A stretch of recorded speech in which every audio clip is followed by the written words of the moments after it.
Cette initiative a été lancée il y a maintenant plusieurs années par René Rouquet d'abord, puis relayée bien évidemment par Luc Carvounas et Michel Gerchinovitch. C'était avant tout pour introduire la culture, l'expression corporelle, le sport à l'école maternelle et à l'école élémentaire, afin d'aider les enseignants de ces deux niveaux à faire que les enfants découvrent au fur et à mesure de leur scolarité un certain nombre de disciplines qu'ils n'ont peut-être pas l'habitude de rencontrer dans leurs établissements. Comment ça s'appelle ce papier? Papier d'adulte. Non. Oh non. Un papier transparent. Merci Ryan. Alors qu'est-ce qu'on fait avec ce papier transparent? Tu l'as dit, on le... Alors nous avons un projet basé autour des arts, aussi bien visuel, plastique que l'univers sonore. Ce projet repose sur deux axes du projet d'école. Le premier, c'est permettre aux élèves d'acquérir une culture artistique qui soit personnelle à partir de repères communs. Et le deuxième, c'est mobiliser le langage de manière à ce que les élèves apprennent et comprennent en verbalisant les différentes actions qu'ils auront menées.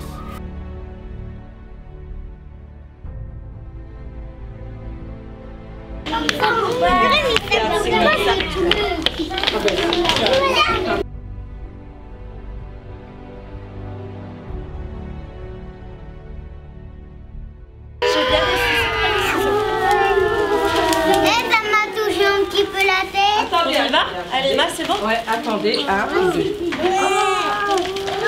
Ça fait un ballon. Pause.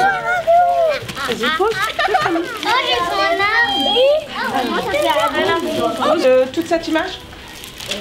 Oui. Vous avez donné tout l'immeuble? Oui. Non, qu'une partie. Mathieu? Qu'une partie. J'avais donné une partie de l'immeuble et qu'est-ce que vous aviez fait? On a collé. Noah?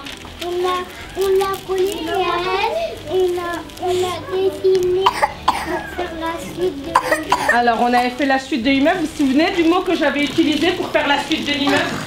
Vous deviez le... Bravo Noah, vous deviez le prolonger. Alors c'est une initiative qui est évidemment prise en charge totalement par la ville, financée à 100% par la ville. Chaque enseignant peut adhérer à ce dispositif. Il doit pour cela chaque année déposer un projet pédagogique en lien avec son projet de classe et le projet d'école auprès de l'inspectrice départementale de l'éducation nationale, qui est la seule habilitée à agréer le projet pédagogique et aussi à agréer les intervenants, puisque c'est elle qui, en dernier recours, autorise ou non les interventions dans les classes. Alors, je m'appelle Gabrielle Diop, je suis musicienne intervenante en milieu scolaire et cette année, j'interviens à l'école maternelle Forestier.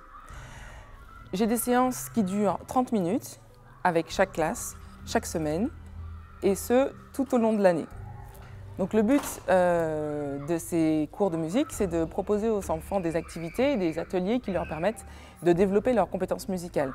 Donc on a pas mal travaillé autour du geste musical, c'est-à-dire savoir utiliser un instrument, pouvoir jouer en piano, donc doucement, faible volume, et pouvoir jouer en forte, donc avec un volume beaucoup plus important. Donc on a fait un atelier où les enfants étaient placés en deux lignes et à tour de rôle, ils devaient passer, utiliser les instruments et soit jouer piano, soit jouer forte. Au cours de l'année, les élèves, dans un premier temps, observent et collectent des traces à partir de plusieurs projets. Donc, il y a l'identité, l'architecture, les espaces verts. Tout ceci permet aux élèves d'apprendre à mieux se connaître et à connaître l'autre. Donc, ils récoltent les différentes traces, ils les produisent. Et à partir de là, s'engage une démarche artistique où ils doivent réussir à créer, à produire à partir de tout ce qu'ils auront pu collecter et observer au cours de l'année.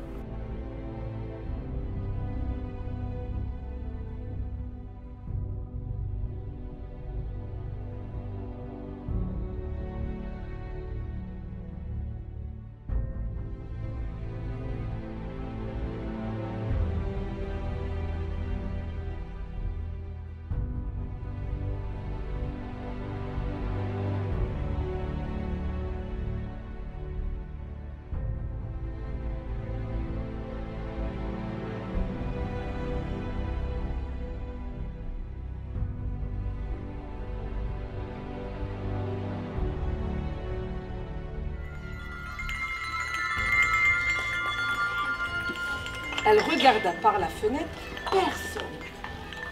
La porte n'était pas fermée à clé. Boucle d'Or entra.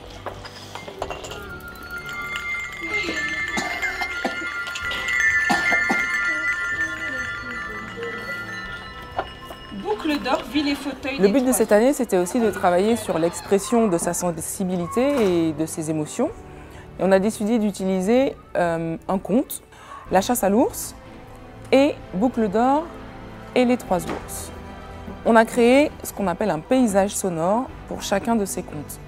Les enfants utilisent des corps sonores, donc ce sont des objets du quotidien, pour pouvoir recréer l'ambiance en fonction de ce qui se déroule dans le conte. Par exemple, dans La chasse à l'ours, il y a une ambiance de tempête. Les personnages traversent la tempête et avec différents corps sonores ou instruments, on a recréé un peu cette ambiance de tempête. Et pareil pour Boucle d'Or. Là, c'était plus illustrer à chaque fois un personnage. Donc, un peu à l'image de ce qui se passe dans Prokofiev, Pierre et le loup, où chaque instrument caractérise un personnage. Pour le conte La chasse à l'ours, on a utilisé de la couverture de survie, des petits morceaux de couverture de survie qui ont été découpés, du papier bulle. On a utilisé aussi des petites bouteilles remplies d'eau. On a utilisé des tuyaux harmoniques, qui sont en fait des petites gaines électriques qu'on roule les unes sur les autres.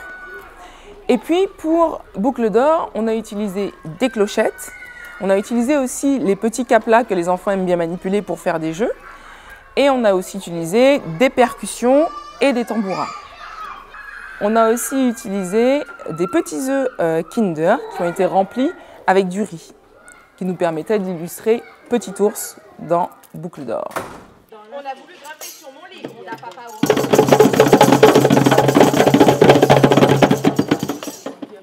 On s'est allongé sur le mien, s'écria maman ours.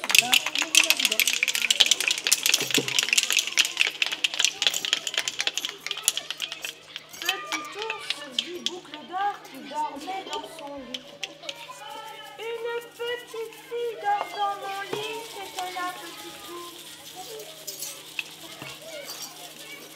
Ce qui est intéressant aussi, c'est que d'une année à l'autre, l'enfant ne fait pas les mêmes thèmes. Il va pouvoir aborder au cours de ces 8 années de scolarité maternelle élémentaire, pour certains, 8 thèmes différents. Autre avantage, c'est que beaucoup d'intervenants viennent des associations Alfort-Villez ou des institutions, je pense notamment au conservatoire, à la médiathèque, au CREA, aux associations sportives. Et l'avantage que l'on a, c'est qu'un certain nombre d'enfants vont pouvoir, après avoir découvert cette activité dans leur école, s'orienter vers ces mêmes activités ou d'autres dans les associations de la ville.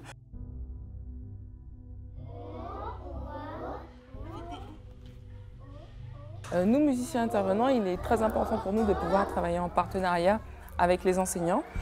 Ce sont leurs classes, ils connaissent leurs élèves.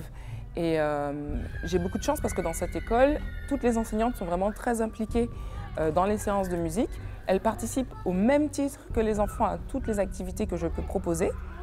Ce qui est vraiment intéressant parce que les enfants les voient aussi avec une autre casquette. Et en même temps, elles effectuent un travail très important de relais. Donc en classe, quand moi je ne suis pas là, elles reprennent tous les chants qui ont été vus, elles leur refont faire des activités, elles leur réexpliquent certaines choses, ce qui fait qu'à chaque fois, quand ils reviennent en séance avec moi, il y a des acquis qui ont été développés, qui sont là et qui nous permettent d'aller encore plus loin à la séance d'après. Alors cette année, l'objectif était de créer l'habillage sonore, le paysage sonore de 2 contes. Donc du coup, nous avons filmé ces séances avec les enfants et nous allons réaliser un montage vidéo et audio qui mettra en avant ces 2 contes et qui sera présenté à la fête de l'école.